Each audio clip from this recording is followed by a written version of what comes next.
बाजार की चाल एक बार फिर डगमगाई हुई है। कहाँ नए शिखर बनने की उम्मीद थी, लेकिन अब 17,000 के ऊपर टिके रहने की चुनौती है। ग्लोबल संकेत खराब हैं, एफआईएस के जाने का सिलसिला कायम है। ऐसे उतार चढ़ाव भरे बाजार में कोई शख्स अगर आपको सही राह दिखा सकता है तो वो है बाजार के सबसे अनुभवी एक्सपर्ट रामदेव अग्रवाल। जी हाँ, मार्केट गुरु सीरीज में आज हमारे साथ जुड़े हैं मोतीलाल ओसवाल फाइनेंशियल सर्विसेज के को-फाउंडर रामदेव अग्रवाल।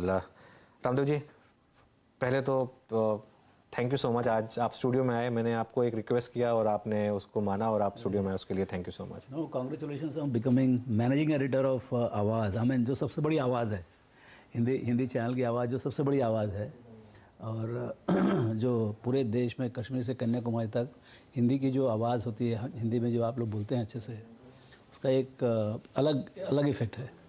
बिल्कुल, पहली हेडलाइन तो दे दी आपने हमें। सीएनबीसी आवाज़ एक तो दुनिया हमारे देश की बड़ी आवाज़, और उसी को और बुलंद करने की कोशिश रहेगी रामदेव जी।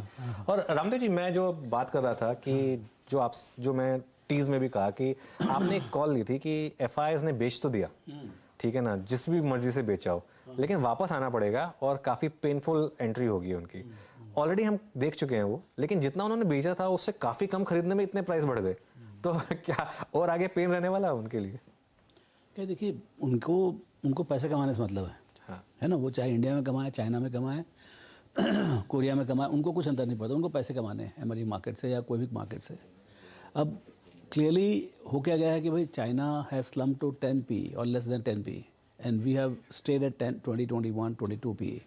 तो मतलब हमारा जो वैल्यूएशन है वो इतना गलत नहीं है अपने खुद की हिस्ट्री से, लेकिन with the history of other emerging markets it looks huge premium.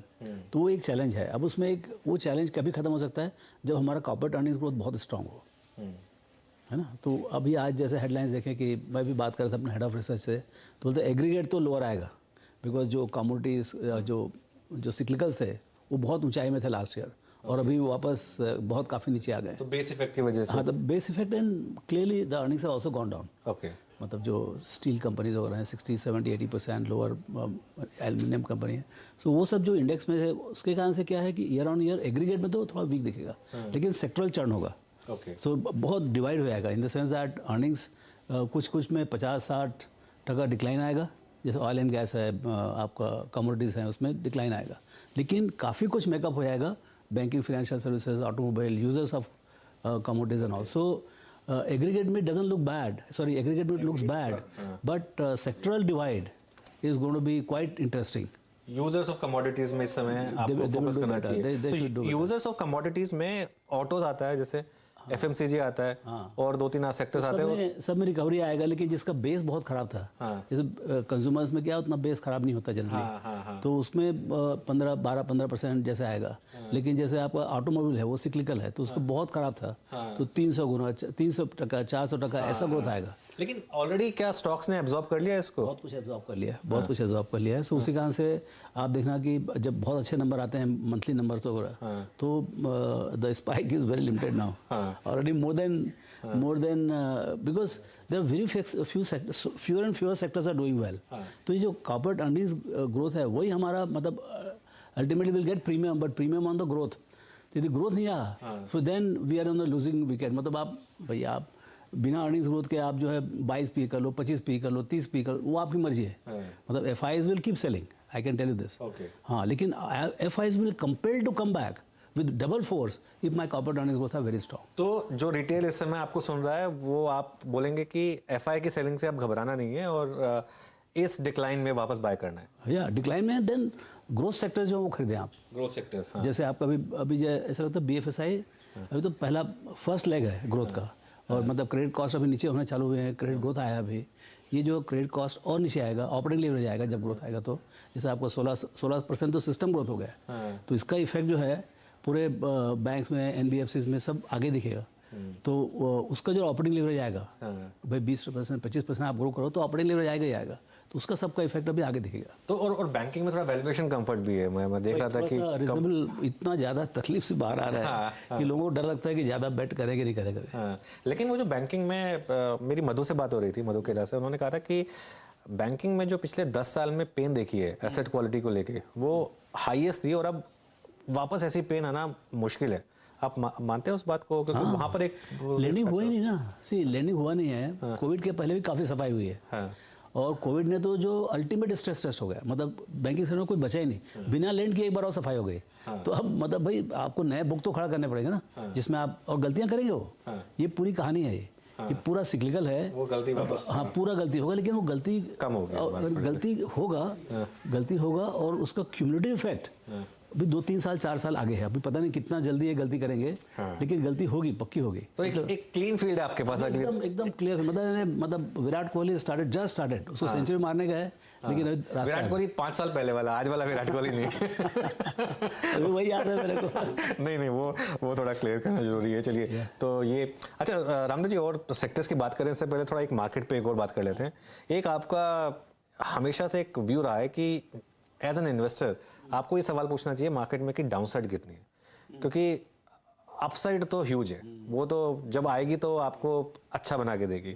Downside लेकिन कितनी है, और अगर वो लिमिटेड है तो आप थोड़ा पॉजिटिव होते हैं। आप लोग सब चार्ट और देखते हैं, मैं चार्ट नहीं, मैं तो एक लेकिन मेरी खुद की कहानी जो है 40 साल में जो है ना, मैं 3 बार 60% करेक्शन देखा हूँ मैं। 60% फ्रॉम द टॉप। मेरे खुद का NAV से 100 का 35-40 तक हुआ है। वो मतलब ऑफकोर्स विद द मार्केट, जैसे Y2K में हुआ, 2008 में हुआ। So it is with the market, ऐसा नहीं कि मेरा खुद का हो गया। तो सो मार्केट से अपन बच नहीं सकते हैं यदि मार्केट यदि करेक्ट हुआ, लेकिन 20-25-30% के लिए करेक्शन के लिए आपको रेडी रहना चाहिए। ओके।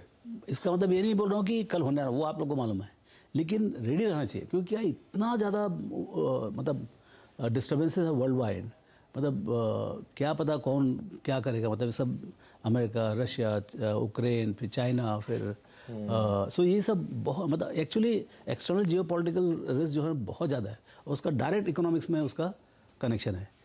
कभी कमोडिटी प्राइसेस बढ़ जाता है, कभी कमोडिटी जो अब इतना बढ़ गया था कि crash is also going to hurt. See यदि आपका राइज जो है ना, उसने किसी को बेनिफिट किया, तो उसका decline will also hurt somebody, ठीक है, and will give benefit also to somebody. So वो सेक्टोरल चर्न बहुत जोर से आता है। ठीक है, तो सेक्टोरल चर्न की बात हो रही है, तो इस एक सेक्टोरल चर्न जो कि सबसे ज़्यादा प्रोनाउंस रहा है पिछले 1 साल में, वो है IT में काफ़ी सेलिंग हुई है। और वो पैसा जो है पूरा का पूरा डोमेस्टिक स्टॉक्स में गया है। श्योर। उस ट्रेड में कितना अभी बाकी है अभी, या फिर आपको लग रहा है कि अब IT भी लेने वाला हो गया है? कितना बाकी क्या मानो, अभी करेक्टिव फेज में तो लेकिन है। आप ले रहे हैं इस समय IT स्टॉक्स? देखिए मैं तो कभी बहुत ज़्यादा जैसे बहुत ज़्यादा कम करता नहीं मैं, जहाँ पर मेरे को 10 इनका कंपाउंडेड पास्ट है। 20 साल से हर साल बढ़ा उनका, कभी 10% से, कभी 20% से, कभी 5% से, 3% से, लेकिन हर साल पॉजिटिव रहा है। Quality of cash flow is the best apart from some FMCG companies. I think there quality 90% 95% cash conversion है आपका EBITDA का या ऑपरेटिंग कैश फ्लो का। तो ऐसा इंडस्ट्री तो कोई है ही नहीं।